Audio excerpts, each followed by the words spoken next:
This is the AMP Business Podcast, a weekly show featuring the top leaders, innovators, and hustlers that are making it happen in Northern California. Here's your hosts, Chad Alderson and Jason Kolobov. Welcome to another new episode. I guess we rebranded recently with Jason Kolobov joining the show permanently, so we moved it from AMP Business Podcast to Chico Talk. If you guys were confused, the folks listening, thousands and thousands of people listening to this show right now, that's what we did. So at the risk of sounding like between two ferns, Jason, how are you doing? I'm doing great. How you doing, Chad? I'm good. It's been a long day. I've already done a couple podcasts today. I know, I'm beat. Where are you? And I got to go to work. Oh, you've got a you guys are doing a catering thing, Crush says tonight? Yeah, we got a catering tonight. Yeah. And I'll be busy too. How often do you do those? In the holidays, we get a couple a week. Some small, some big. Yeah, you guys did one for my buddy, and he was pretty. We did. He was pretty stoked. Yep. Was he a pain in the ass to deal with, or no? No, it was great. Well, that's cool. Buck's great, so we had a good time. All right. Well, without further ado, we do have Chris Canterbury in the room. Did I say your last name right? First of all, Canterbury or Barry? Canterbury. Canterbury. Okay. So Chris and I just met, like literally 2 weeks ago. Yeah.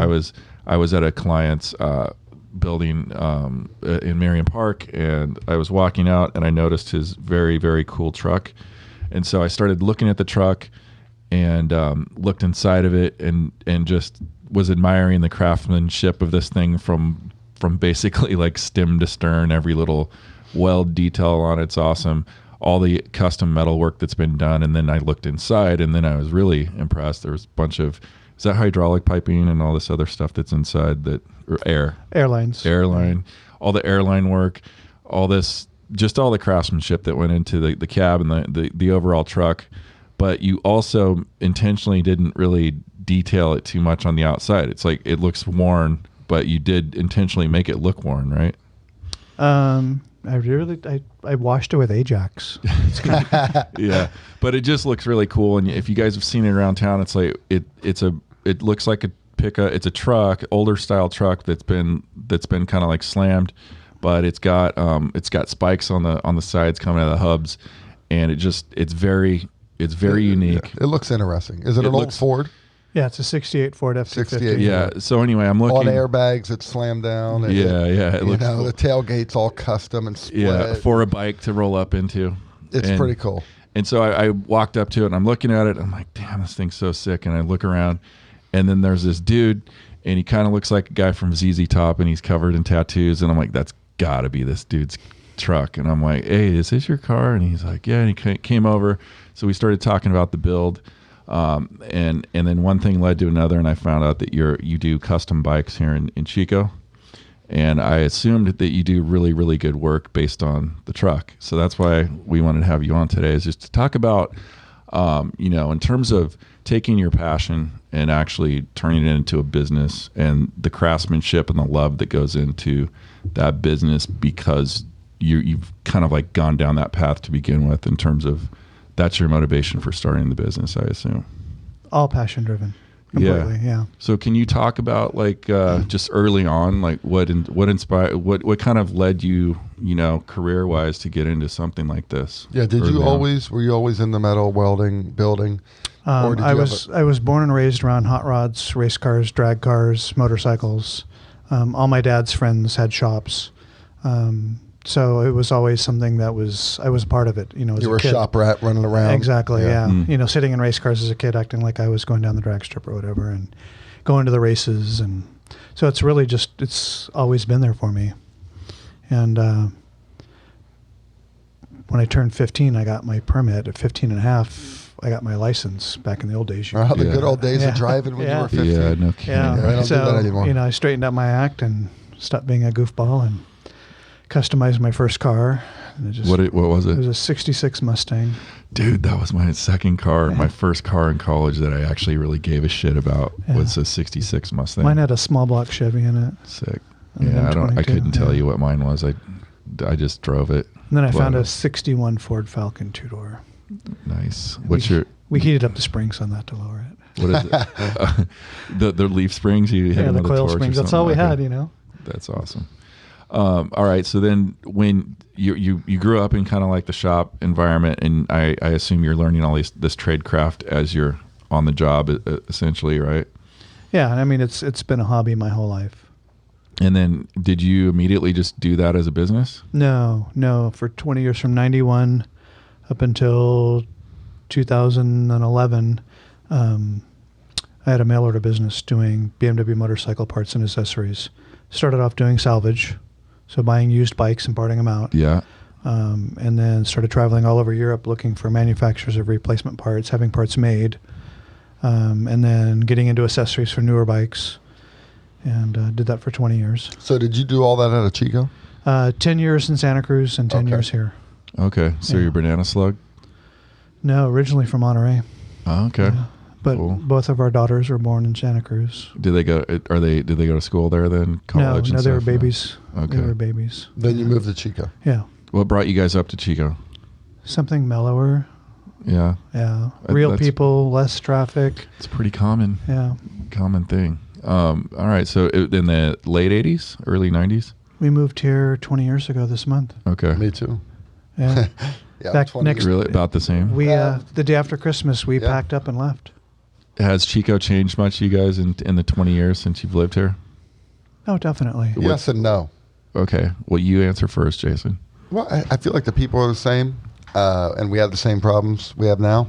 It was a little bit more family oriented back then, I would assume.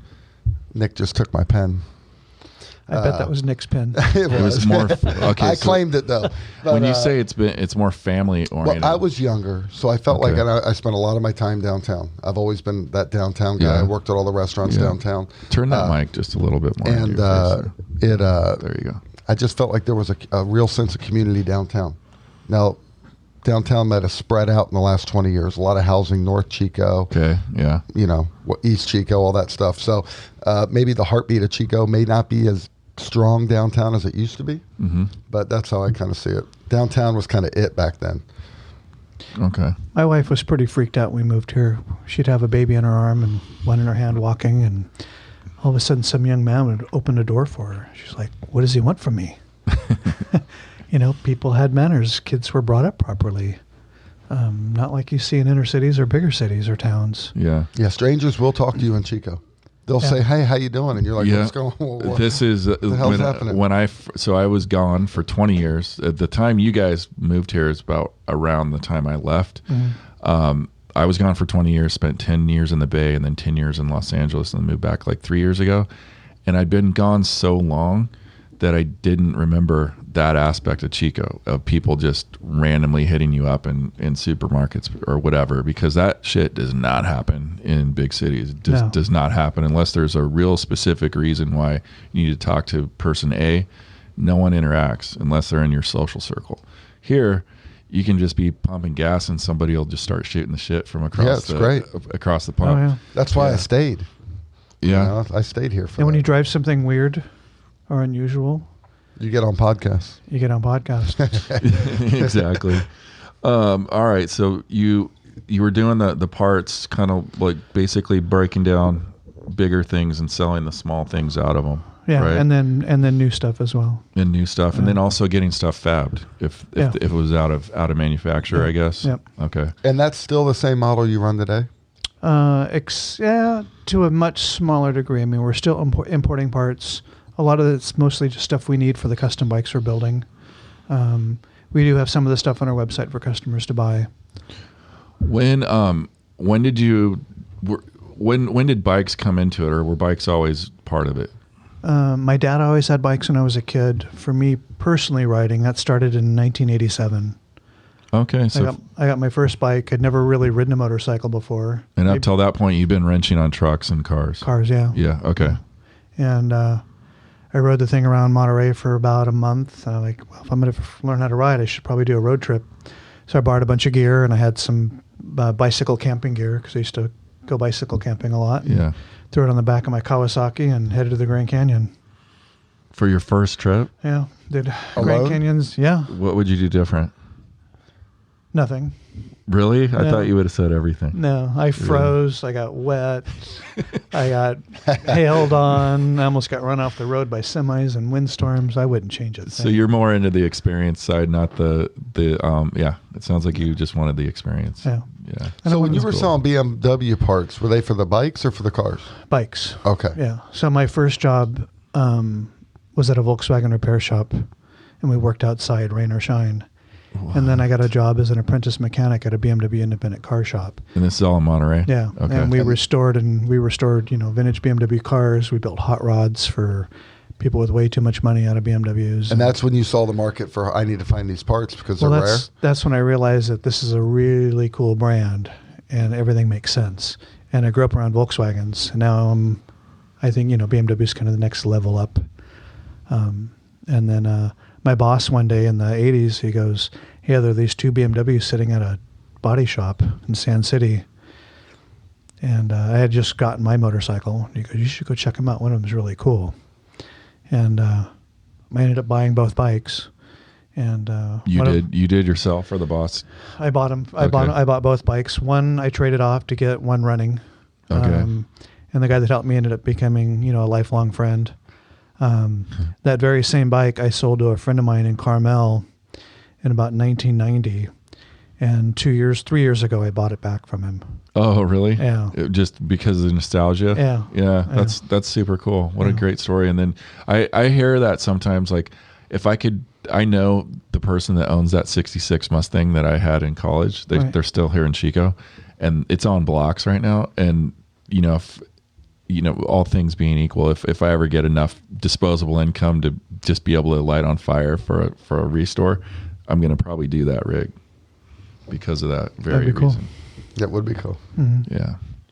Okay. So, let's talk about when you were out in the field and you were doing all the, getting parts and sourcing parts and things like that.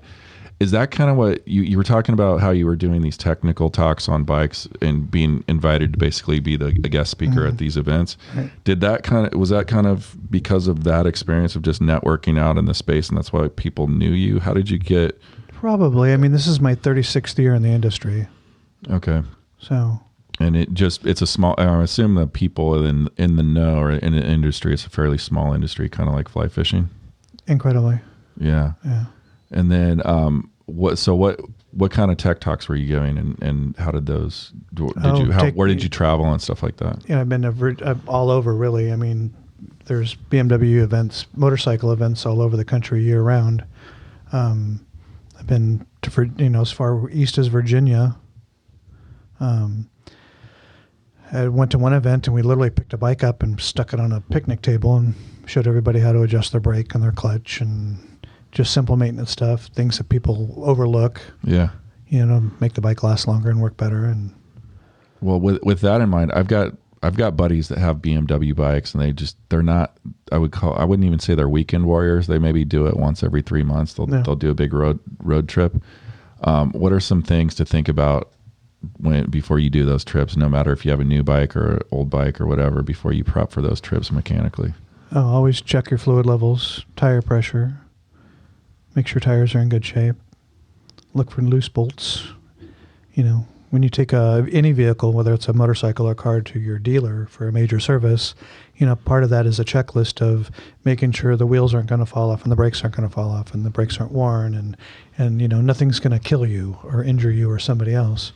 So literally, just, grab a beer or coffee and your little rolly stool and take a towel and just start wiping things down and looking at it. And just go through it. Do you maintain a checklist yourself, like a physical checklist that you go through for your stuff so you don't miss anything?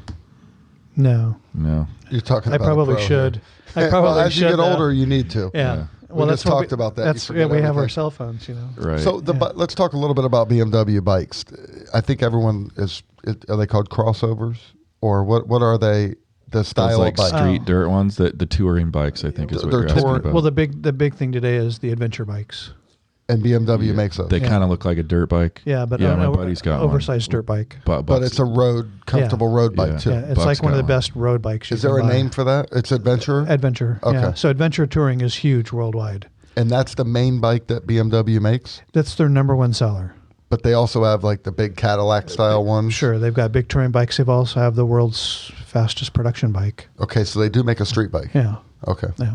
Yeah, we Which know is nothing. rare. We know nothing about this. Like Jon Snow, we know zero about bikes. No, we just know Buck, our friend, has one, and he Yeah. likes to ride. Yeah. I think Yeah. he goes twice a year. He was telling me like the technology in these things now. They basically like have anti rear wheel slip and things. So you can't traction really, control, yeah. ABS brakes, stability control. But he's like, I turned all that shit off. But he grew up on the back of a bike. But for guys like me, it's the cool good. thing about that scene is, for me, going back into the 80s, I would meet people traveling around the world on their old BMW adventure bike. Yeah. And so when I wanted to go to Europe, I didn't have to have a place to live. I didn't have to rent a car. I didn't have to figure out where I was going. I didn't have to figure out the language because I'd met so many people that had come to California and stayed with me, and I'd help them out working on their bikes and getting them on the road, that I had all these great connections in Europe. Yeah, I see some parallels with what you do and then fly fishing, because it's the same situation. If you fish enough and you travel a lot, especially if you're into steelheading, you travel by nature. You invariably meet a bunch of people, and then you start just crashing with them, or you go in on rooms or whatever it is, and Right. it's just kind of this community. So you thing. probably know James Owasi in I Seattle? don't. I've only been in it 3 years. Okay. Nick Hannah probably knows him.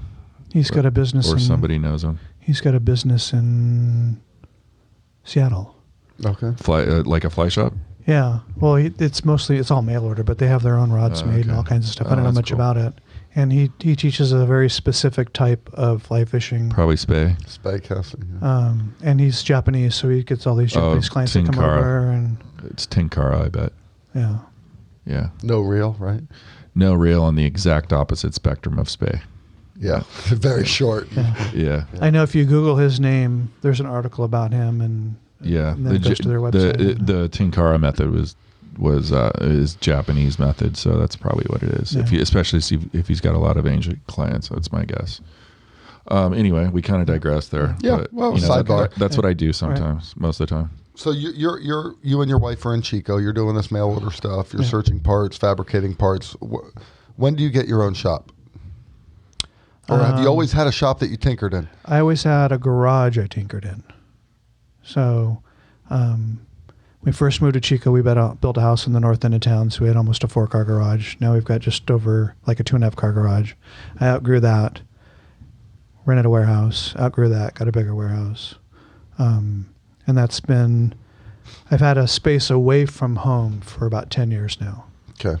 The dog just cracked one off. You Oh, guys, man. if you smell that, that's the dog. Okay. He Blame the dog. This dog doesn't fart. Well, he does fart. The dog farts, but for some reason, it's only when we're doing recordings. Every He other knows. time, he It's doesn't because fart. you're not giving him attention. You think? Yep.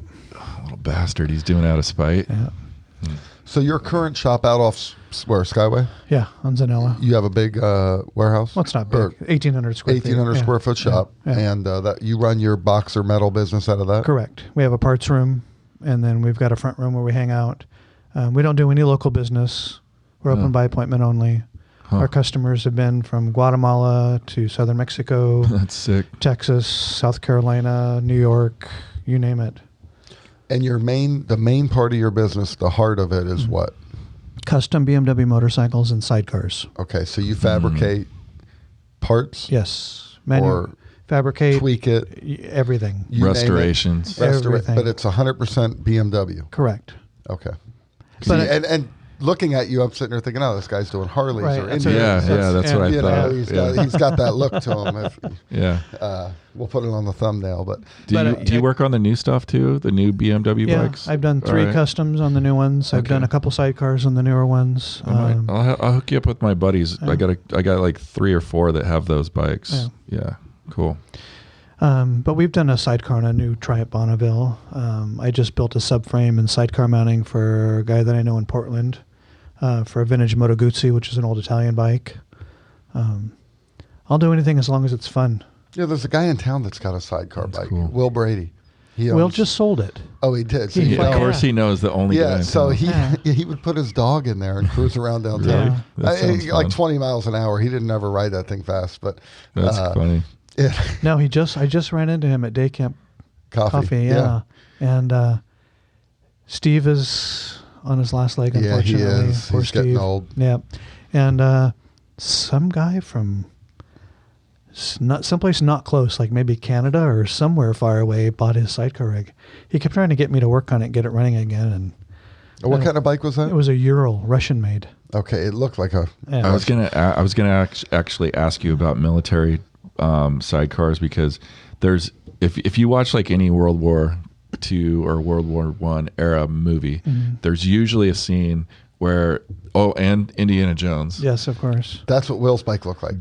So there's there's always a scene though where there's the bad guys in the bike and the sidecar, right. and the fucking guy in the sidecar always goes flying at some point during the movie and dies a horrible death. All right. What's the I'm going to bring this back. Have you ever done a restoration on one of those, first of all? And then two, do you know much history about those bikes and like why the sidecar was a thing tactically for them? I helped do a restoration in the 80s on one. It was something that I want to say it was something that Hitler said we need a vehicle that can go anywhere, get great gas mileage, and have a lot of capacity for holding weight and towing. So both BMW and Zundap created World War II style off-road sidecars, two-wheel drive. If you look at some old photographs, you'll see BMW R75 was what they were called, sidecar rig pulling a Jeep out of a ditch. What? So does having the sidecar on the motorcycle increase the towing capacity greatly? Well, it's two-wheel drive and it's really lightweight. Oh, the sidecar's got a drive on it. Oh, gotcha. Yeah. Okay. So you take like a Toyota 4Runner or whatever, and the thing's probably 6,000 pounds. This thing's a third of that, and has, the power to weight ratio is huge. Yeah, and I'm sure they geared them down too, for that kind of stuff. Yeah, they probably have a top speed of 50 miles an hour, I would guess. Yeah. Yeah, or just enough to throw a human over a cliff in Indiana Jones, for example. Yeah, in the movies. But. And then something to do with, the division of Berlin and Russia. Ural happened, which is a copy of a BMW. Okay. And then there's something between the Russian and the Chinese, and the Changjiang happened. Yeah. It's like everybody's just stealing each other's ideas. And then there's a Czech Republic version of it too. So there's 4 versions. Knockoffs of the BMW. Yeah, and the further you get away from BMW, the worse they get. Yeah. Yeah. We were buying crazy. Changjiangs out of China. You're making me miss my BMW. Yeah. You had a bike? No, I had an X5. Oh. But I just loved. They're so well built. They're so solid. They brake well. They drive well. I mean, everything felt so good. And it's just like you. I mean, they make the best parts. Everything made sense. It wasn't flashy. Nope. Now I'm missing that. Do the German built accessories, do they pretty much work on? Are they, on some? I've been told on when you're doing restoration, especially as you go further back in time, some of the parts that are meant for the thing that they're supposed to clamp to or whatever don't fit sometimes. Is the German stuff pretty much right on every time? Most of the reproduction stuff I found is pretty spot on. I mean, BMW people are so picky. I mean, they're horribly picky. Right. We joke that they're all engineers. So if you've got a replacement part or a replacement accessory, it better be pretty spot on. Yeah, because there's this whole basically side industry that goes up every time a part comes out of production. There's VARs, I guess, for lack of a better term, that create reproductions of those items that are now not available from the OEM. Right? Is that how it works? That's a good question. I don't know, Harley. Okay. I know that with today's technology, it's pretty easy to reproduce anything. Just a CNC. Yeah, I mean, you don't even need a part. You just need the idea of what it looked like and draw it up in a CAD program and 3D print it and see if it fits. If it doesn't, modify your program. And I've even done that for some of our custom builds. So do you have a 3D printer on site then? No, I have access to it. And then you'll send out the model Have the model. You'll probably a 2D sketch and somebody models it for you. I'm old school. I take the stylus out of my phone and I open up Notepad and I draw it out. And then my buddy Matt, who's the master of that, comes to my shop and I hand him a beer and he draws it out in CAD and SolidWorks and takes care of it. And I've worked with Chico High and Chico State in both engineering departments. I've had students come to my shop in groups and learn how to work with their hands. So you can design and build anything you want on a computer. Yeah. But can you physically make that part? Yeah. So computers, cell phones, don't bring them to the shop. Your calculator is a silver Sharpie on the welding table. Do all your math in your head, write it out, measure stuff, cut it, weld it, tack it, whatever. And we've had a lot of fun the last 3 or 4 years doing that. That's awesome. That's so sick. And so you're utilizing a lot of Chico State, that relationship. I'm just trying to give back. For you, I'm just trying to give back a bit. I mean, I've had so many great mentors in my life. That's cool. And like with Chico High, I've used their 3D printer a couple times. And students will come to me with questions and I've given them projects. Some stuff I've used, some stuff I haven't. They just need something to do. So I'll dream up a project. That's cool. Yeah. Do you have someone that you're mentoring like full time at the shop? Not at this time, no. Are you looking for that type of person that would come along? An apprentice. An apprentice. A Padawan, if you will. It'd have to be the right person. Because we're open by appointment only, I tend to have my time is not 8 to 5 Monday through Friday. Some mornings I get there at 3:34 in the morning and I'm done by noon. It's kind of hard to have somebody coming to the shop at a regular time every day. Yeah, it's not like a steady job. Right. And with my wife in school too, I'm running all the errands. We had for the fly fishing podcast that I also host, we had this guy on, Steven Nielsen, to talk about he does basically full replicas of steelhead and salmon and trout with stainless steel, and we were talking about him before we hit record here. This idea of things not happening as a traditional 8 to 5 thing, from his point of view, it was really he has multiple projects going on in parallel, because a lot of his stuff 100% of his stuff it's all creative work.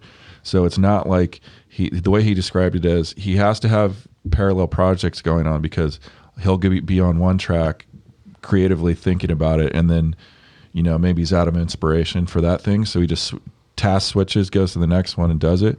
So he'll have 3, 4, 5, 6 different projects going, and also he gets inspiration at different hours of the day. He just doesn't get inspired from 8 to 5.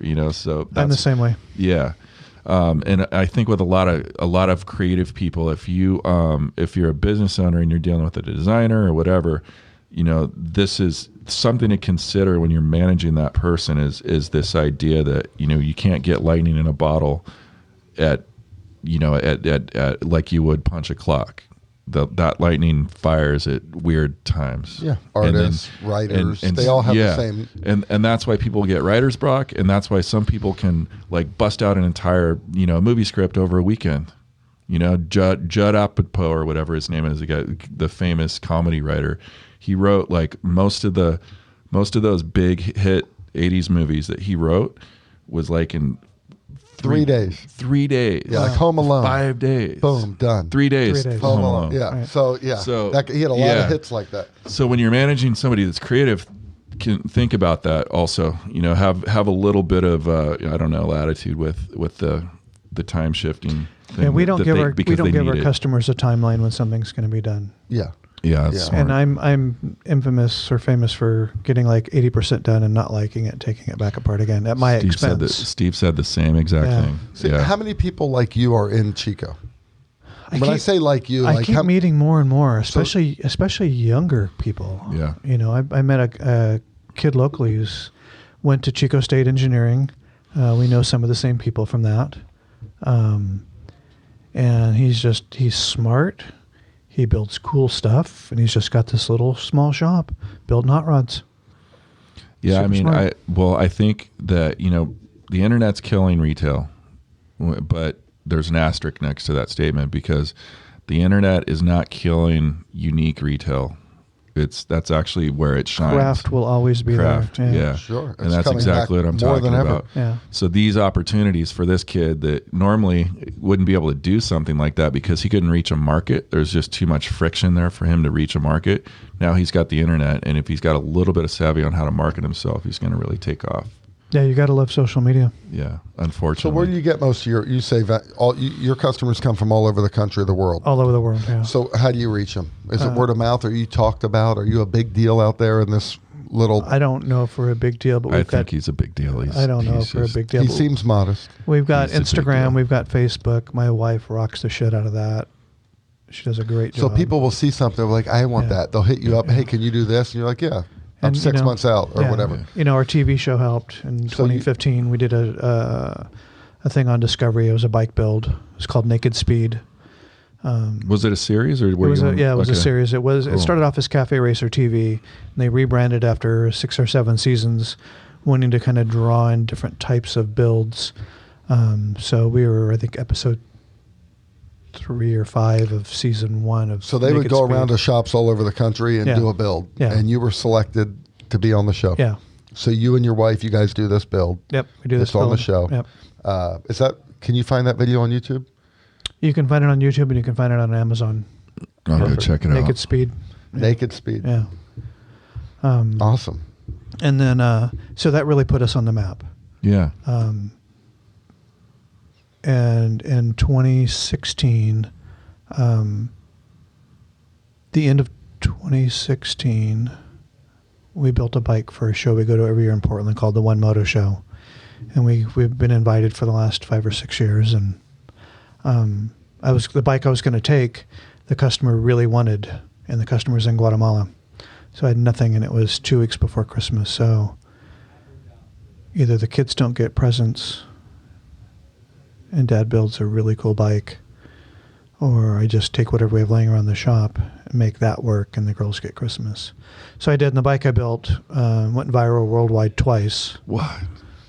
So wait, you just took random stuff around your shop and built a bike, Yeah. and you take it to Portland. And the bike Yeah. goes viral worldwide. It's in like 20 different magazines in like 15 different languages. So this is another thing. There's a whole TED talk on this about if you take a creative person and you put in constraints around that person, and you had a time constraint, and you also had the things that you could do. You know, the amount of parts Financially, you all could this work with. time and money. So yeah. basically, if you build constraints in, you're going to get some interesting work a lot of the time out of that person. And a lot of people that are highly creative are also high procrastinators. So if you give them 10 hours to do something, they'll get it done, but they'll get it done in an The hour. last 20% of the time, yeah. Yeah. Yeah, for sure. Yeah. And it's usually brilliant work. Hopefully which Chris crazy. is pulling a picture of this bike up. We haven't seen it. So can you talk a little bit about like your business pre-TV show versus post? Like, did it just go 100%? Or like, how much did it go? Well, we went from having what felt like enough work, but not knowing where work was going to come from when those projects were done, to we're not taking any work in until summer of 2020. Which is pretty cool. Yeah. For a guy that has a wife in college, couple girls, family In college, to support. yeah. So your daughters, you have 2 daughters, right? 2 daughters, They're yeah. both in college. Yep. One's Your still at wi- home, Your wife's back at school. back at school after 20 years. And you're here, you need to provide. Yep. And you went from finishing a project and hoping another project popped up to being completely booked out for a year or 2. Yeah. Pretty Well, at cool. least, yeah, we're usually 6 to 8 months booked out. Pretty cool. Yeah. Awesome. And And if anyone owns a business or thinking about owning a business, that step is so important. You know, not knowing, I own a restaurant, we own a couple restaurants, not knowing if a customer's going to walk in the door is scary. yeah, You got it all on the line. Terrifying. You know, it's terrifying. Yeah. And now you got a little bit more comfort. You know, you got customers coming. You and get to just do I what think you do. we kind of get to pick and choose the sort of builds we want to do too, and the customers we want. I mean, we That's- develop great relationships with our customers. Yes, you're not taking on things that you're really not comfortable Oh, with, God, or no, that you, no. maybe someone you really don't like, but you're going to do No. it because you need the money. Yeah. I mean, we fired a couple customers just because. Sometimes you got to do it. We do Yeah. it too. Yeah. It's And unfortunate. you got people coming to the restaurant, and sometimes you got to fire your customer. Yeah. Is that why I can't sit at the bar anymore? You are not allowed at the bar for other reasons. The adage is the customer's always right. Just say we're joking because I don't want people to think We are joking. All right. So, the customer is always right. It's up to us to decide whether they're a customer or not. For sure. Yeah. I like that. That's funny. Yeah. And I love what I do, and I want to get up every morning and still love what I do. I don't want some angry person who is unhappy with other aspects of their life and taking it out on me. Yeah, keep it fun. Makes sense. Well, you've definitely paid your dues, and you worked your way up to be able to do that. Yeah. Which is cool. What's next for you guys? Keep doing what we're doing. Keep being selective. I try and build a custom car every couple of years. The truck was the latest. Okay. Talk about that after. Get through this, and then talk about that truck build a little bit more. I want to do more car projects. I've built a lot of custom cars in the past. Some have been in magazines, and I don't really have the space to do a bunch of cars, but I'd like to do some more cars. You have to get the spot next to you. Yeah. So I have 2 car projects coming in. One's for my wife. It's a little vintage British car that was never imported into the States. And underneath, we're going to make it all modern. Fuel injection, disc brakes, ABS, all that stuff out of a Miata. And then I just picked up a 1960 Willys wagon. And we're going to build another adventure vehicle. We've had quite a few adventure vehicles. What do you mean by adventure vehicle? What would that? Something you can go anywhere in and go camping in the middle of nowhere. Okay, like a van conversion, sportmobile type of thing. Yeah, we've had 2 Volkswagen Synchros, which are the all-wheel drive Volkswagens in the late 80s, early 90s. And that was, the 2 of those were the last kind of off-road camping vehicles that we've had. Yeah. And so I'm going to do this Willys up. That's cool. Yeah. So is there any part of the car you can't do? Or do you do it all? Do you do your own paint, your own engine work, your own? No. I used to do my own paint and body work. I subbed that out, especially on the motorcycle builds. I don't have the facility. I don't have the patience, and there's people that do it way better than I do. I'd rebuild a motor, but I probably wouldn't rebuild a transmission. So you're mainly fabricating, welding, designing, designing. Yeah. That's cool. Yeah. Okay. Do you do anything other besides car? Anything without wheels? Yes. Anything art related. So in Marion Park, Dan Gonzalez's new place, Bourbon, amazing restaurant, and is an awesome chef. When you walk in the door, there's 2 zebra wood tables. Above the table, there's these really long, like 5 or 6 foot long tube lights. I saw those. I built those lights. Okay. And then the hostess kiosk, when you walk in the door, Dan hands me this old beat-up toolbox that had been sitting in his back porch of his house, I guess, for years. And he goes, "Can we use this?" I'm like, "Yeah, that'll be cool." And Dan is so creative in himself, Yeah. Such a cool guy to work with as well. How did you meet him? He was one of the first people we met when we moved to Chico. A mutual friend of ours who sold us our first house. I needed a warehouse space, and Dan had his building over on 10th and Willow and Humboldt. And part of it was vacant. So for 10 years, I rented that space from him. Okay. And then, it's Chico. It's half a degree of separation. No matter where you go, you run into people you know. Yep. So, we'd see each other like at, downtown at various places, whether it was Crush or Christian Michaels or wherever. And I was in day camp with my wife one morning, and he comes up and he goes, "Hey, I've got this situation where I need to get these lights built. Do you know anybody that can do it for me?" So he shows me these tubes that he already bought, and I'm like, "Yes, I want to do that." It's something fun and creative. Okay. And he pretty much gave me free reign, so I made it. So were those tubes they kind of look like ducting, right? Or is that not the... Yeah, it looks like ducting with a bunch of tiny holes in it. Yeah. Okay, so you took that tube from raw and built lights. Yeah. You ran electrical, you drilled holes, you designed I drilled holes. The electrician, Egan, I think it's Egan Electrical, local electrician, had already sourced the LED lights. So he gave me just a small sample of the LED light strip and the holder for it. And I said, well, can I do 2 of them in there and angle them so we get, good diffusion of the light, and Mm-hmm. it looks really cool when it's lit up. And he goes, yeah, do whatever you want. So I had a week because they were behind schedule and they wanted Time to get the restaurant. So constraint. open, what were those tubes intended for?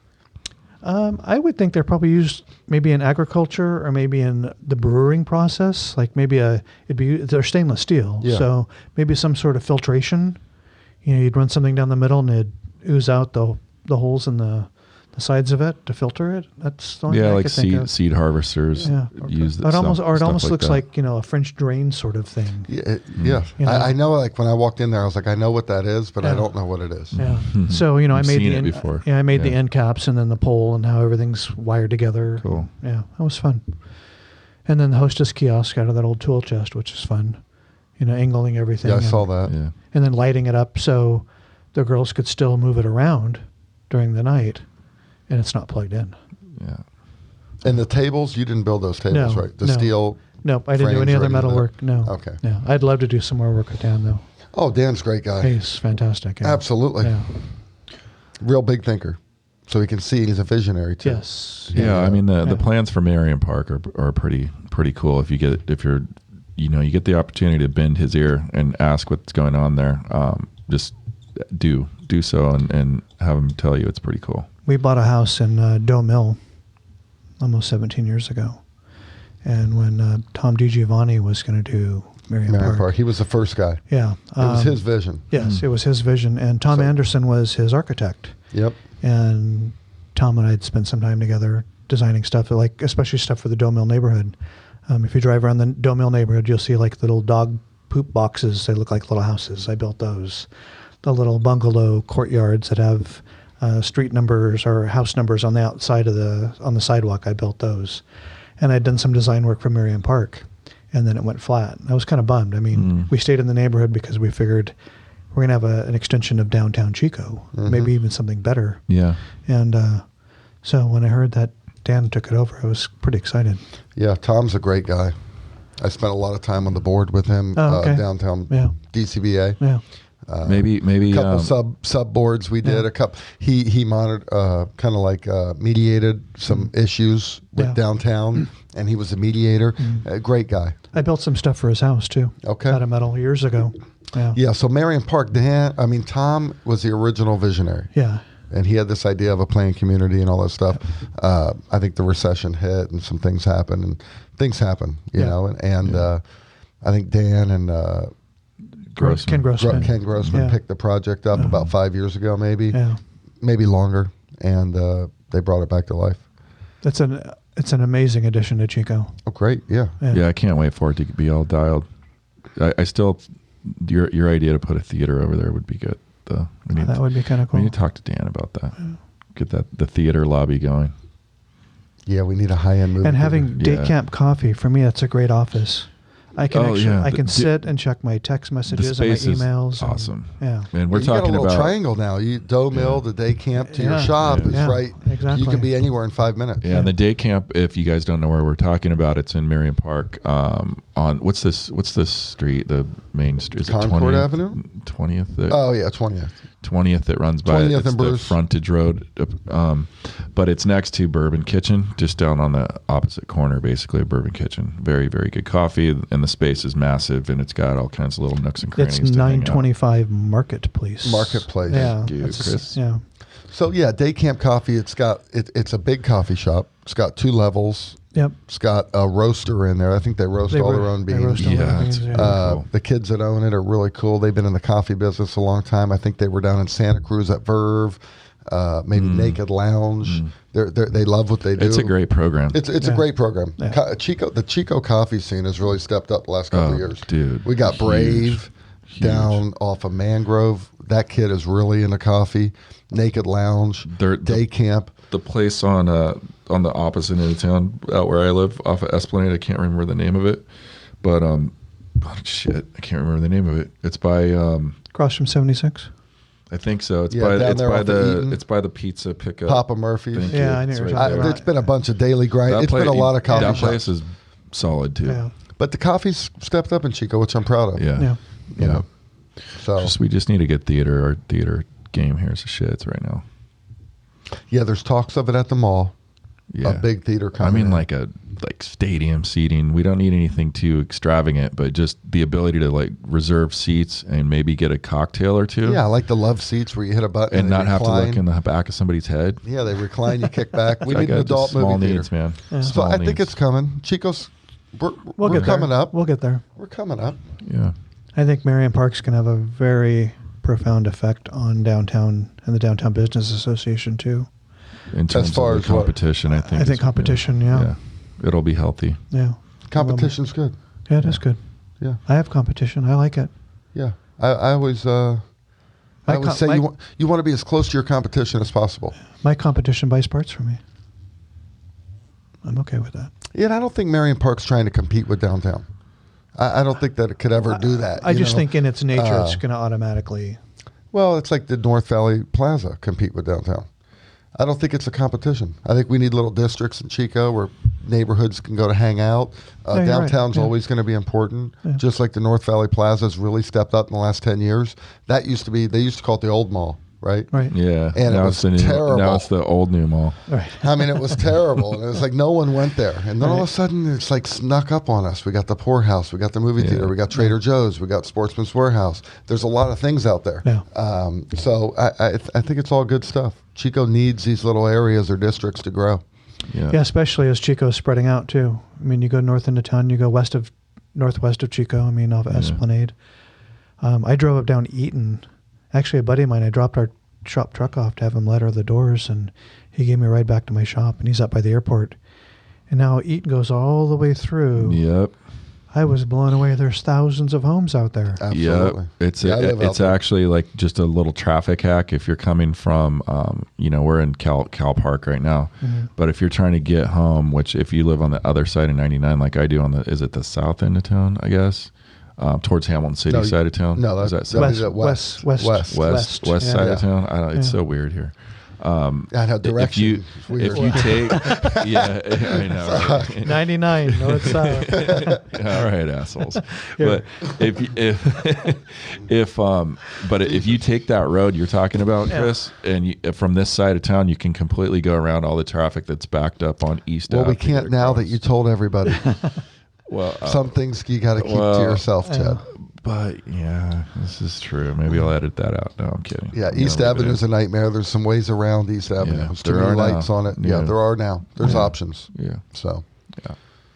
Yeah. Before we cut you loose, because we're creeping up on an hour here, we touched on social media a little bit, but with respect to your business, because there's people listening that have, I wouldn't say the exact same business, but the same type of business where they're doing something super creative, and then they're selling it either as a good or a service. And it's a small team. It's you, for example, you and your wife, or it sounds like the nucleus, right? Yep. For how much, and I know your network, you've been in the biz for like 35 years, so it's a little bit different for you. But these days, how much are you guys leveraging social media? Is that a big part of your marketing effort? Or are you going off word of mouth mostly? I think in 2020, it's kind of the same. Word of mouth is social media. I think that's the word of mouth is social media. Right. Okay. Obviously, where do people talk anymore? They don't go to motorcycle events like they used to. They don't do the things we use. I mean, things just aren't like they used to. It's not outside meeting people doing stuff. It's all on our smart device. Yeah. Hitting the like button over and over again. Yeah. So you're saying people can get their fix instead of getting out and traveling 3 hours to a motorcycle show. They can get on a forum or subforum or Instagram, Facebook, and they can get that little itch and have a debate and talk and find new stuff. Yep. So you guys, your social media pages you got a lot of followers. Yeah. Coming up on 12,000 followers on Instagram. That's good. Yeah. And that's all my wife's doing. So your wife handles all the operations, website, social media, packaging, shipping, billing, collecting, you name it. She handles that. You handle the creative work, the knuckle busting. Yeah, but at the same time, she's also the best mechanic I've ever had. She sounds amazing. She's pretty this amazing. person. She can take a bike apart. She can put a bike together. Holy She shit. was supposed she had a final today, but so she couldn't be here. But Yeah. we wish she could. Yeah, we'll just wish her happy birthday. Absolutely, and it's her birthday. Oh, wow. Happy birthday. She rebuilds. People send us their carburetors. She rebuilds carburetors. Our shop is full of just fun stuff. It's like a American picker's dream come true. Yeah, we want to come by and check it out. Yeah. Yeah. I don't for drink sure. beer, but there's always beer in the fridge. No, I don't drink either. So You guys get along just fine. yeah, we'll come by. Yeah. So has she talked about which channel, social media channel for you guys is moves the needle in terms of whatever you're Always Instagram.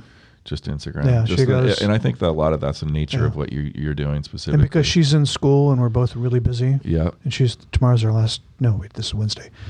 Friday's her last day for the semester, and she hasn't been really posting much. She goes, as soon as I post something, we get a bunch of orders. So she. So she's done a good job that she's created this great problem, yeah. What Your Instagram page is well done. how often The vibe of it when you yeah. scroll through the pictures, it's got a real classy That's look to all it. her photography. It's really it's got a certain style to it. I want to ask about that a little bit more and dig in. How many times a week does she post normally when she's not in school? I think when she's on it, it's almost once a day. Okay. Yeah. Pretty frequently. Yeah. And then is she shooting with her cell phone or does she have a DSLR? She has a DSLR. She's got What's a DLSR? DSLR is like a Digital. basically like a big camera body, like the big digital. where the lens unclamps from the body of the camera, and it's a big heavy camera, like it looks like a professional camera. She has multiple cameras. She's got a Hasselblad, which is an old medium format with a digital back. Yeah. She's got a little mirrorless Fuji, and she's got her Canon DSLR and a She bunch of sounds like lenses. she's got her shit together with this. So she's a photographer too. Highly wired. Yeah. She loves photography. She loves photography. Yeah, you can tell because these aren't normal pictures. And she actually went back to school to get her degree in photography. Just to Okay, do that's it. All right, that's what so she's doing. Yeah. and then Yeah. when is she going to be, doing the Mars program? Because it sounds like she's doing everything else, so she needs a challenge. I think she's already on the Mars program. Yeah, these pictures That's are really awesome, cool. Well, she's had to put up with me for 20 years too. I don't Yeah. know that she can do much Yeah. more. Yeah, No, that- so I think the reason that thing's so successful, it's part of it's the craftsmanship, obviously in the work, but also how you frame that work and put it on the site. I mean, the people listening and we're guilty of this ourselves. So I like to practice what I don't preach sometimes, or preach what I don't practice. But if you can get good quality photos on Instagram are super important. And if you aren't going to spend any agree. marketing budget, a photographer, if you don't have one in house, is a good spend. I agree.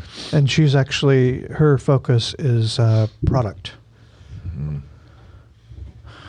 Yeah, and it's just another, sitting here talking with Chris. We just met. He's like this little hidden gem in Chico. I'm starting to find out Chico's got a lot of these little.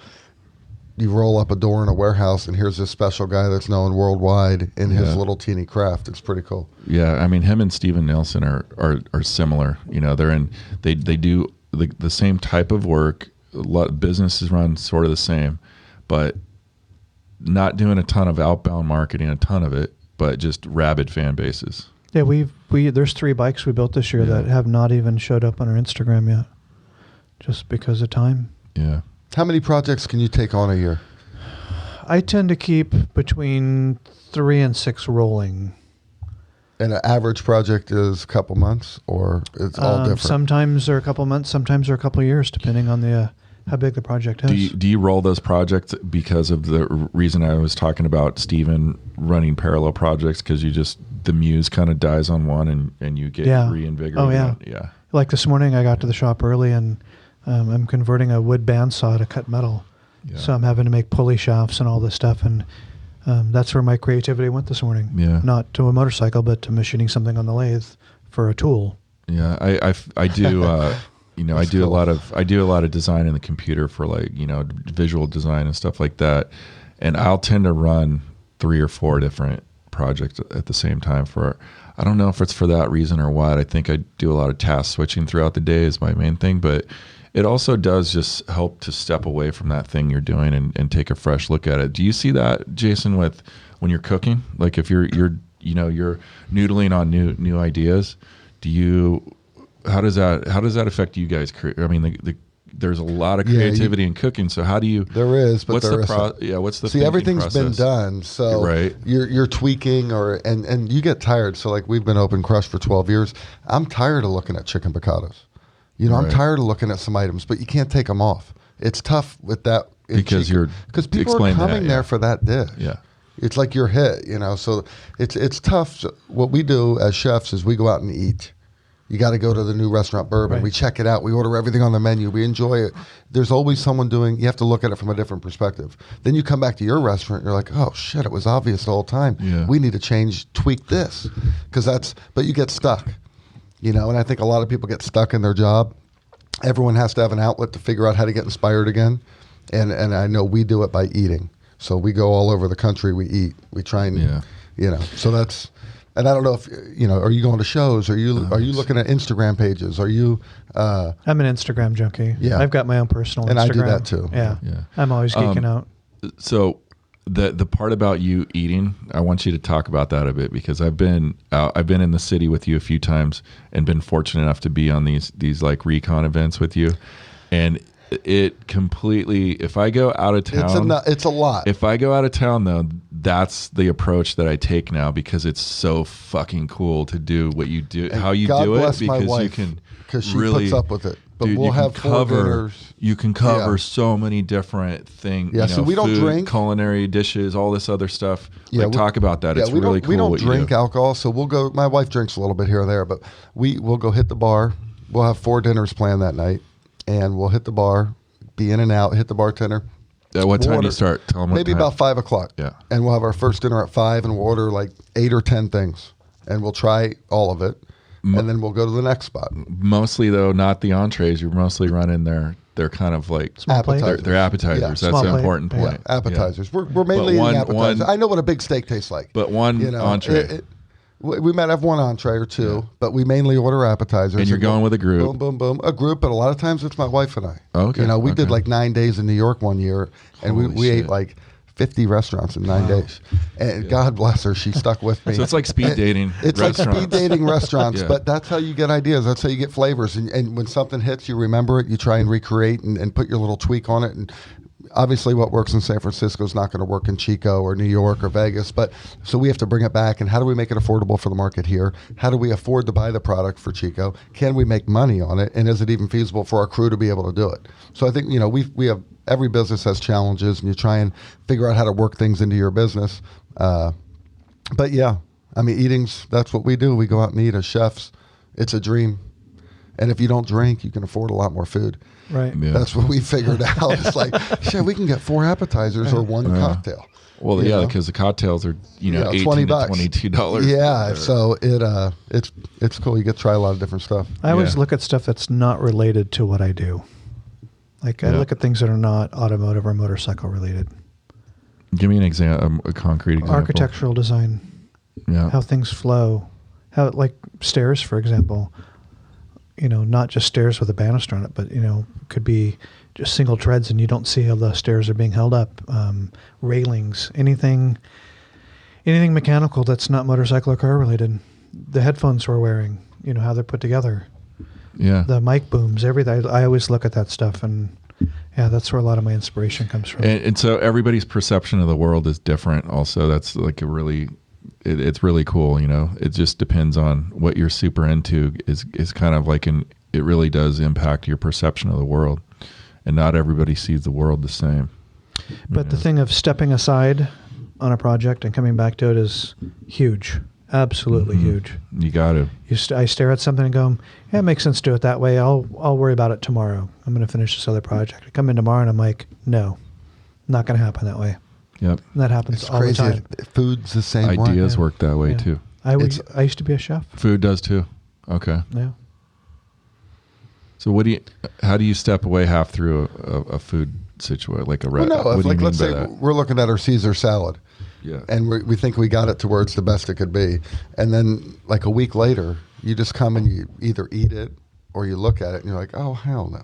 Or there's a seasoning right next to it. You're You like, throw on it. Fuck. So we just reinvented our Caesar salad. So we try and reinvent a couple And dishes a year, and we just reinvented it. And I got inspiration. Chad took me to Scottsdale for the Super Bowl. And we ate at this new Italian restaurant. It's nothing special. It was just a new restaurant. It was pretty hot.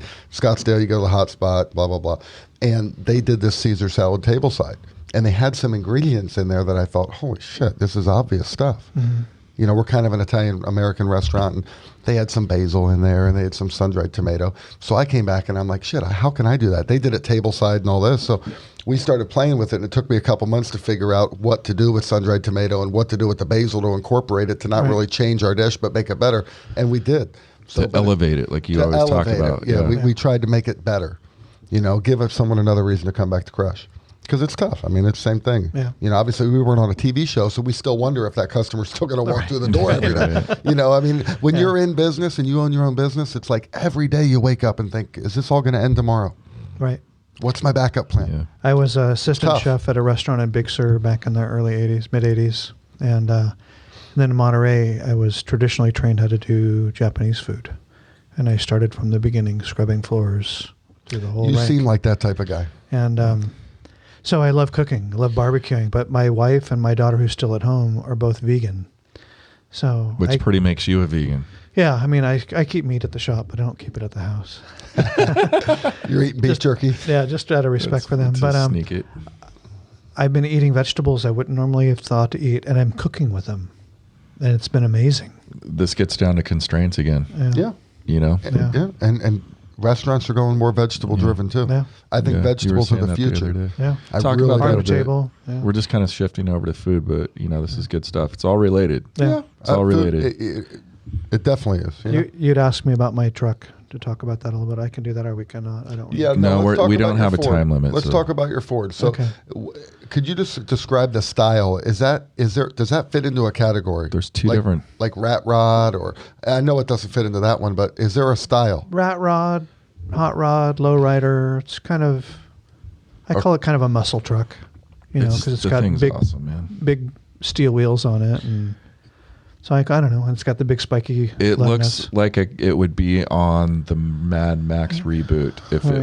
it was in monochrome and not because you have it's like a what kind of color, turquoise almost, right? Yeah. Yeah. Yeah. See, I have a 4-year-old, so she's into Descendants. All right. I always What is thought Descendants? Descendants is all the princesses. Their kids were these crazy kids that are just outlaws. They're all bad. That explains a lot about your daughter. Yeah, but I looked at that truck and I thought, one of the Descendants kids would be driving this thing. You know, it's kind of like cool, but like it's got a bad side to it. Well, you know, my off time geeking out on Instagram, I started seeing a lot of 60s Fords, lowered, cool looking. And the more I looked into it, I realized that guys were buying old cop cars, Ford Crown Victorias, The bottoms, right? throwing the bodies away and putting these truck cabs and beds on them. So now they got a new-ish You got drivetrain and all that. And you've got something that's It's- tried and true for it's smart. hundreds of thousands of miles. It's smart and it's probably safer too. Yeah. I assume, Oh, yeah. right? So Just the what's- crush stuff? How So- much do you have to do to get a body like that on a frame like that? Is it a lot? Well, I mean, it's all relative. No. I was gonna make a bad joke. Make a bad I joke. felt Come on, like you were. Yeah, I'm good at. I didn't though. It's my older age. As far as you know, some sort of frame swap is concerned, I think it's pretty straightforward. I used the Crown Victoria, the police car firewall that had the brakes on it and the gas pedal on it and the air conditioning on it.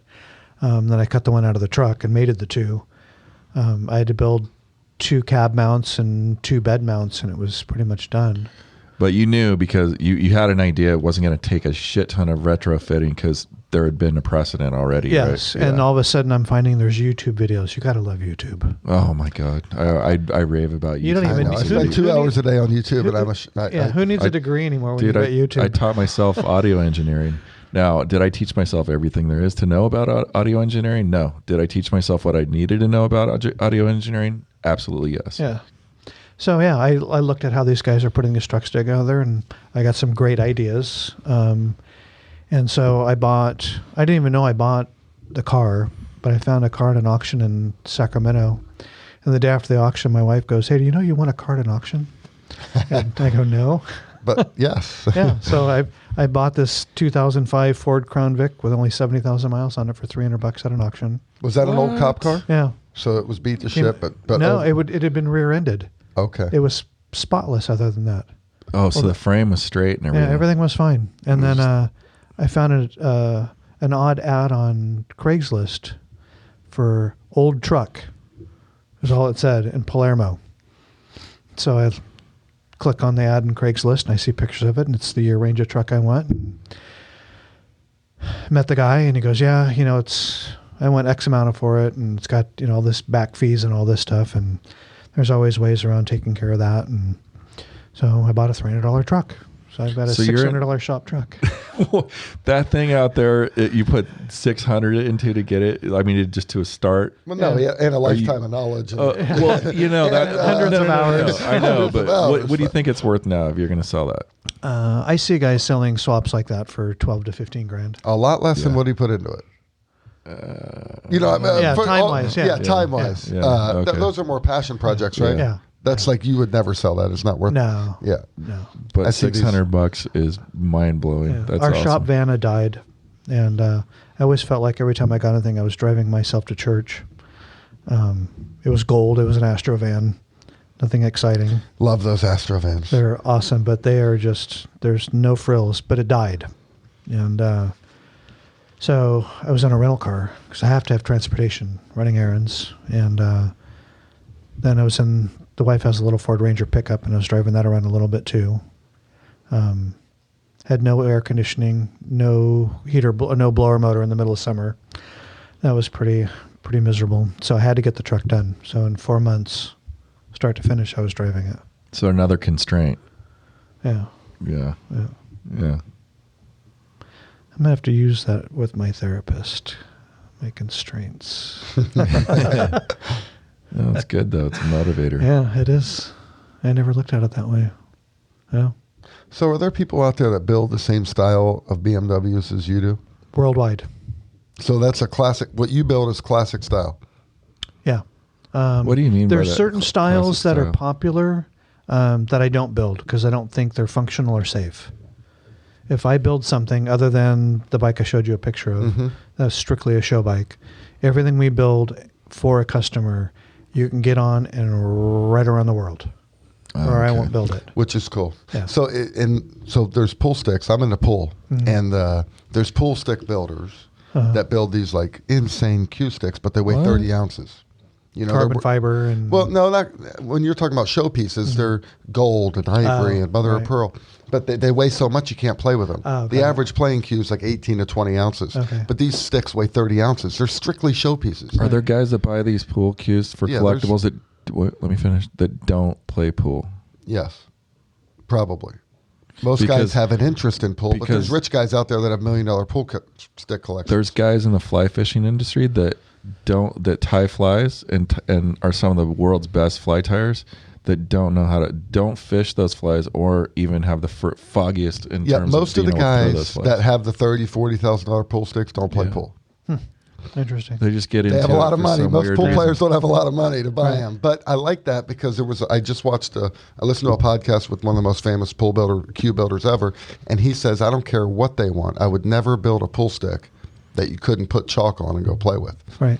It was in his soul. He felt that if he was going to build something, it had to have a function, not just hang on a wall or sit in a shop. No, it's got to be function. So I think that there's parallels there with Function over fashion. Yeah. These guys that build these things, either you want to have a fashion guy or a guy that will only build something that you can actually take out and ride. And it's interesting too because if your business is driven through social media, if you look at the parallels between the fashion builds versus the practical builds, the guys doing the fashion stuff have way more followers. I don't know. They just show better on Instagram. Yeah, I don't know that they're booked 6 or 8 months out. But yeah, it's interesting. Yeah, I think you're probably getting people that just aren't into bikes at that point. You're getting just people that are into art and things that are pretty. And continuity and all the other things that go with it. Yeah, I had somebody want to buy our show bike just for that reason. He just wanted to hang it in his office. Yeah. Yeah. There's this dude on Instagram that I follow that takes 8 balls, like a pool table 8 balls. Yeah. And hand carves. We're not talking about that. Oh yeah, dude. Right, yeah.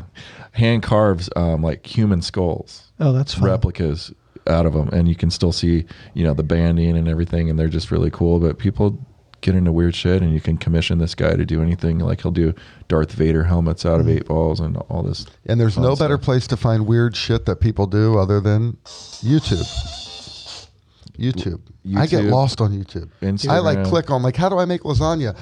And an hour later I'm watching something. Let's say happy birthday. Hello. Chris's wife just called in. It's her birthday. I can plug her in. We're going to plug her in and put her on the podcast. Happy birthday. We're plugging you in, babe. White thing here. What's going on? We're doing the podcast. Hold on. Oh. Hi. And we were just talking about social media. Hold on. I can. We can hear you. We can hear you. Yeah, we can hear you, babe. Happy birthday. Happy birthday! You're live. There's about 40,000 listeners. So Chris was telling us you're a jack of all trades.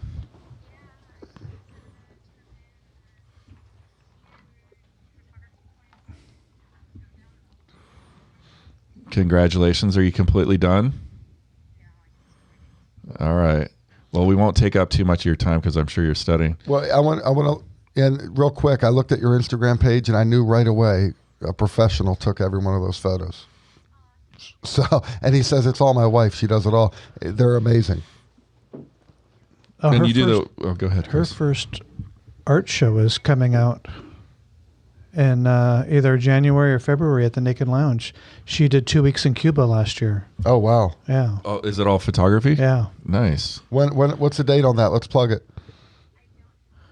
Okay. Okay. Well, maybe we'll have you on the show to talk about your world. Photography. In Cuba. I want to know about Cuba anyway.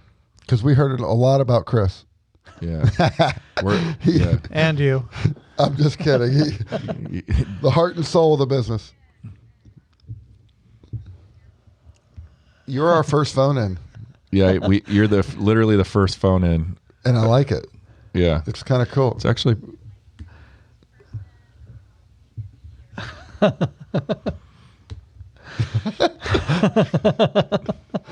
Not that kind of talk show, baby. No. But we can help you with that. So what I would do is send him flowers. And stretch.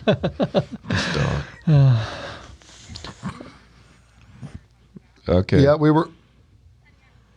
Okay. Bye. That's cool stuff. Yeah. That's funny. Man, this dog just keeps the hits coming. Oh yeah, I'm glad it's over there. Right at my feet, man. Yeah. It's like he loves you. Yeah, it's not good. And the dog's name is Hoover. If we're going to talk about him, we need to introduce him. All right, Hoover. This whole dog farting thing is a running stick on my other podcast, but we've been doing the fly fishing one for over 3 years, and I don't know. He's probably puffed in at least 20 of those episodes, so this will be a common thing. Thanks, Hoover. Yeah. Well, this has been fun. The full pig experience. Yeah, it's been fun. If you guys go on Instagram, Boxer Metal, pretty cool. Like, follow, subscribe. Website is boxermetal.com. Facebook, Boxer Metal. Personal Instagram, Mr. Boxer Metal. It's not nearly as exciting. I'm seeing a pattern though. It's Boxer Metal. Boxer Metal. Yeah. Jason, what's up? What's new with Crush? Not much. We're getting ready to open our bathrooms. Thank Finally. God. My wife always was afraid to go downstairs. Like there was going to be some. I'm afraid to go downstairs. I'm 6'3", 265, and I'm scared shitless every time. No, it's not. It's been a 2-year project. We're wrapping it up. We got tile going in, so we're really excited. Thank God. We're going to be ripping our patio down, doing a full new patio. We got changes inside. We're constantly moving. We got a new word for 2020. Every year we focus on one word. Clean the bathroom? No, our word for 2020 throughout Crush is going to be hospitality. Nice. And that's it. We're going to focus on that 100% from every single person there is. Do you recognize him? I love that guy. Those two are our number one happy hour customers. Unfortunately, he's dying. Who are those folks? He is. Yeah. Oh. They walk to Crush. Yeah. And they come in and they have their Stella. And they listen. Each one of them listens to their own newscast or whatever. With they're really cute couple. Yeah. Yeah. They're really good friends of ours. We would go to Crush and meet them there. Yeah. They Yeah, he's unfortunately dying of cancer. He's in hospice right now. Cancer shows no face. Nope. My mother-in-law just went through breast cancer last year, and it was pretty. We would go visit her at chemo, and you would see all walks of life: young black people, old Mexican men, young white women. Anybody that was alive could be in that room. So it didn't matter. There was no prejudice or race or anything. It was just, it was tough. So our hearts go out to anyone that has cancer for sure. But yeah, I figured. I thought you probably. oh, knew of he course. was. Yeah. He ripped me a new asshole one day. We took Stella off. I was going to go all local beers. His favorite beer is Stella. Stella, yeah. Okay. I pulled Stella off. He comes in and goes, "What the hell are you doing? I won't be back until you have Stella back on your happy hour menu." Oh, how funny. And I'm like, you know what? You've been coming in here for 8 years, 4 days a week. Stella. I was like back on the next day. I was like, this guy's right. What are we doing? Send one of your guys over to the liquor store. And we would do that. Yeah. That's the type of restaurant we are. Yep. If someone comes in and we don't have it, I run to the Banshee and get mac and cheese. I run to Safeway and get mint jelly for their lamb. I've seen it. Right. You know, we actually do that shit. So. You've actually done that for me at least twice. Yeah, especially more when I first started coming to the restaurant, because I think I don't know, I was coming from LA, so I was a little more demanding. No, we'll make the extra effort. I think that's what counts. Sometimes we get away from it. We have a lot of people coming in and out of the restaurant as far as the staff, and you get a buy-in, and it works for about 8-9 months a year, and then a couple people leave. You got to get a new buy-in. So our 2020 goal is going to have a complete 100% buy-in from every single person on the staff for hospitality. I'm going to let every person, from the dishwasher to the valet to the hostess to the servers to the cooks, they're going to know what their part is in hospitality. And that's going to be my job to get that down to them. Nice. But we do crazy shit. So if someone likes like creme brulee and we don't have creme brulee on the menu, I'll call my boy at Fifth Street, order a creme brulee, go pick it up, and drop the dish back off after they leave. Right. We make that extra effort. Or a coffee martini. A coffee martini. If we don't have something, we'll shoot to Starbucks and get it. Right. I don't care. We'll try and make them happy. And that's what it's all about, I mean, for me. My wife and I have been doing date night every Thursday night, 4 o'clock to whenever. It's been going on for, I don't know, I've been saying 12 years for probably 15 years. So, and Crush is one of our go-tos. You know, we kind of. I've seen you there. Yeah, we pick our spots. Yeah. I do Thursday date lunch with my wife. So yeah, that's always been. When that's been you cool. used a You need term, that. you used a term that I think I know what it is, but I haven't heard it come out of your mouth before. Buy-in. You're talking about company culture, right? And getting people basically on board with the company mission. Yeah, it's not easy. is there an incentive? Yeah, you know that they're for. You still have a job? Well, here's the deal. We have transient employees. We have people that come and they're just kind of work for me until they figure out what their next job's going to be. There's not a ton of career restaurant employees. And this is indicative in the restaurant industry. Yeah, it's a real problem. I get a lot of college It's a real kids. challenge. I get like real estate agents, hairdressers that they're starting a career, but they need to make money at night until their career picks up. Right. Gap job. So, I look at it as my job is to help them figure out how to be successful at their next job. And I let them know there's no light switch you flip on. If you can't be good here, you're not going to just, when you get your dream job, be great. You should be great at all the time. Right. So there's no light switch. A lot of these college kids, they might think like, I'm going to college, I'll dick off at Crush until I get my real job. And it just doesn't happen. Yeah. The ones that are going to be successful, I can tell. The ones that come to work. And so that's the buy-in. They buy in because it's who they are, not because there's some incentive or I'm going to give them a free meal or an extra pay raise. So is that you picking the right employee then? 100%. We hire on attitude and effort only. Yeah. And you fire fast, right?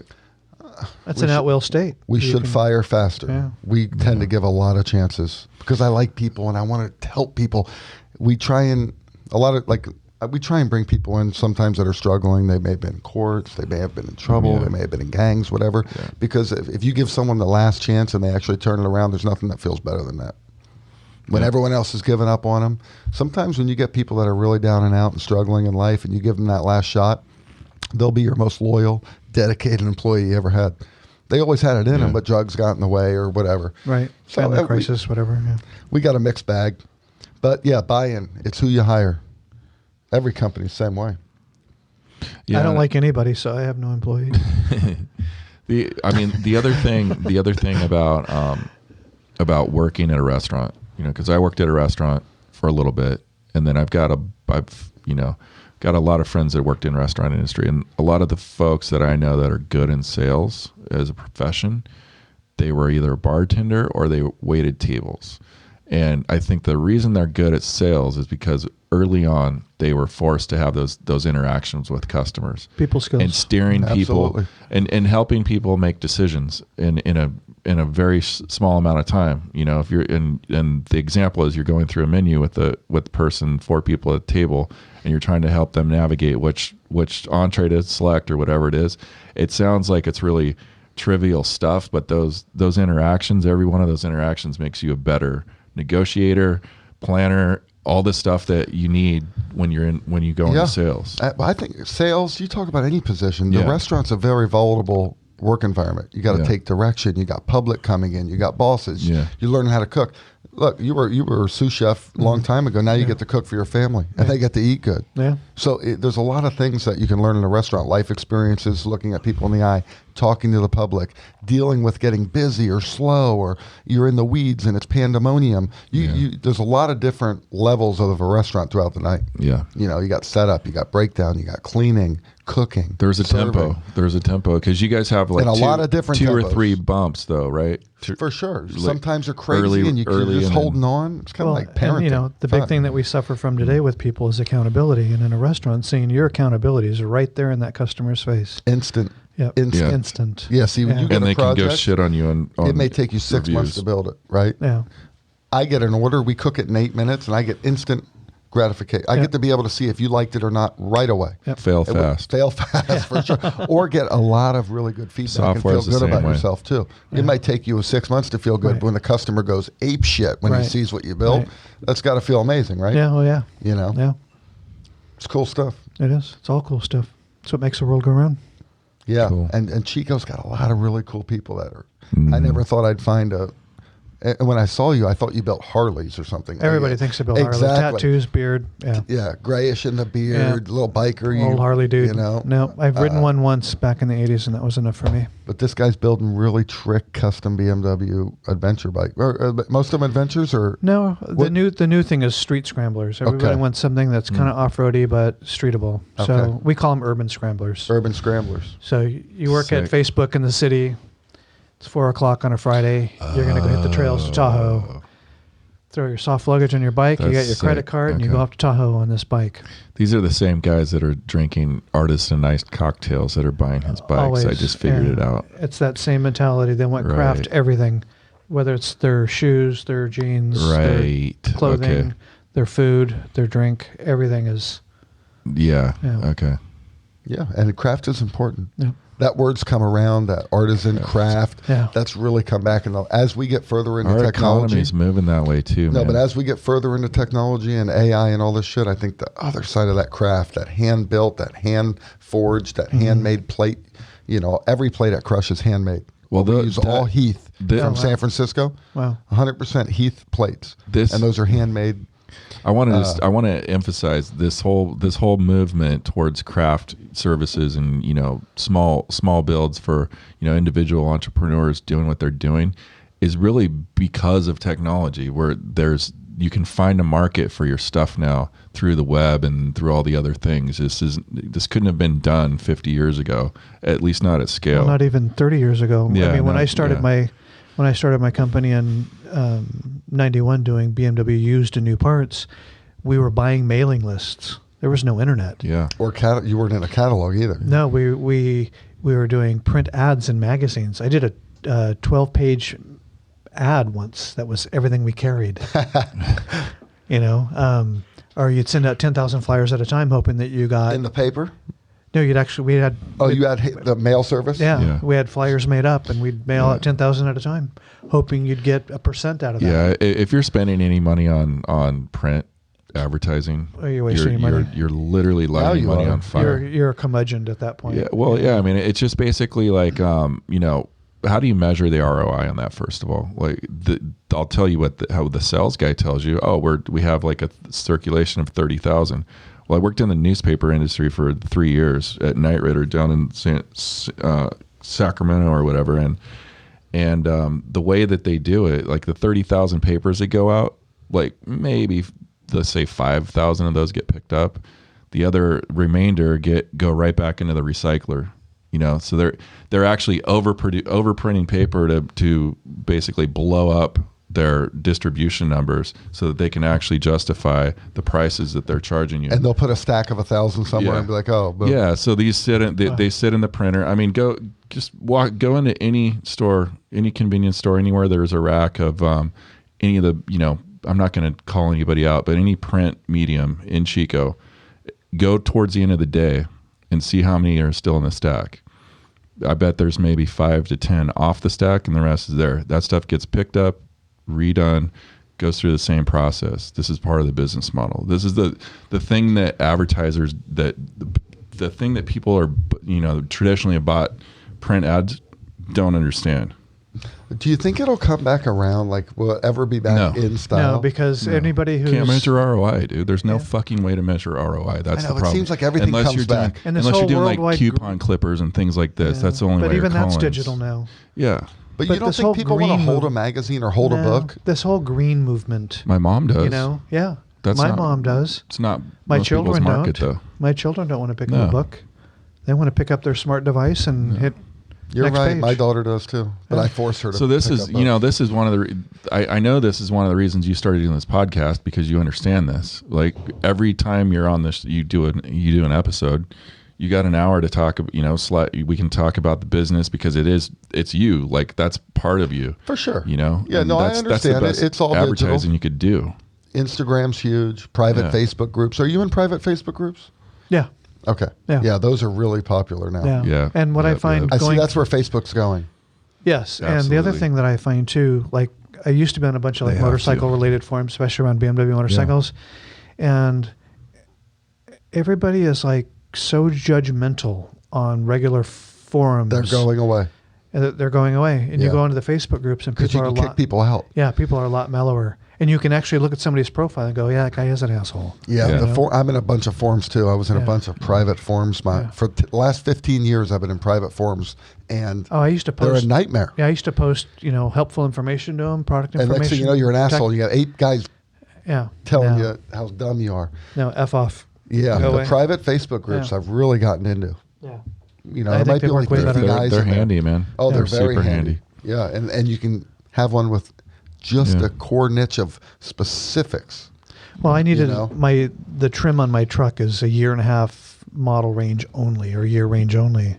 So there's this kid that posts on one of the truck forums. He lives in Cloverdale. He has family in Anderson. We met in Orland a couple weeks ago. He had the trim I needed. He brought it with him. I paid him cash. I got the trim for my truck. That'll happen because of Facebook. Yeah. I didn't have to look at an ad in the back of a magazine or put an ad in the back of a magazine and hope that somebody was going to see it. And that illustrates the point of these craft type businesses, these very small businesses being able to do business because these virtual markets are created, out of the ether essentially. Yeah. I like it. Hey boys, I got to get to work. I got a catering. Cool. Well, thanks for listening. We tried to wrap it up a half hour ago, but we kept going, which is awesome. Well, thanks for having me. One more time on your website there, Chris. And BoxerMetal.com. Cool. And then Instagram is Boxer Metal. Facebook is Boxer Metal.